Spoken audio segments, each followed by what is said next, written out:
como fazer a adaptação de uma criança autista em sala de aula, né? Eu confesso para vocês que é difícil, né, para a família a gente ter uma criança autista dentro de casa, quanto mais a gente pensar numa criança autista em sala de aula quando estamos juntos com outras crianças, né? Tudo pode dispersar uma criança autista. E às vezes, na nossa formação, seja na nossa formação clínica ou na formação de um professor, a gente não tem uma orientação diante dessas diversidades que a gente encontra em sala de aula e em cada criança, porque cada criança é única. Então, eu sei que é difícil a gente simplesmente colocar um indivíduo dentro do espectro numa sala de aula. Mais difícil ainda é fazer ele se interessar pelas atividades. E trabalhar com adaptação é um outro desafio, porque a gente tem que quebrar alguns padrões, quebrar alguns paradigmas, ver como esses indivíduos pensam, como eles aprendem. E aí, quando a gente tem uma atividade, por exemplo, como essa, de que ele tem que ligar as vogais à sua figura correspondente,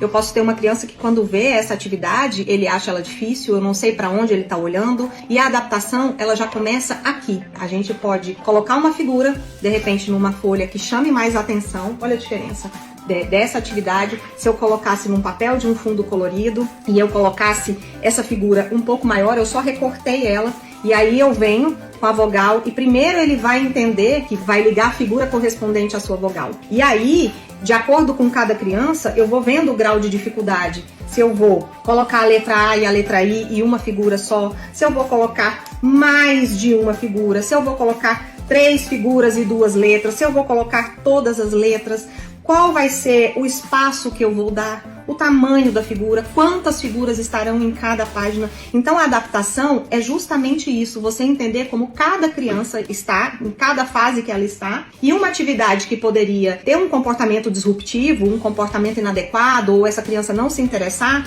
ela passa a chamar mais atenção de acordo com aquilo que aquela criança está preparada para fazer naquele momento. Então, o que eu pretendo trazer para vocês é esse conhecimento, essa expertise, para que vocês consigam trabalhar com mais facilidade, para que essas crianças consigam se desenvolver também com mais desenvoltura e que isso seja prazeroso para ambas as partes, né? E é isso que eu quero propor para vocês.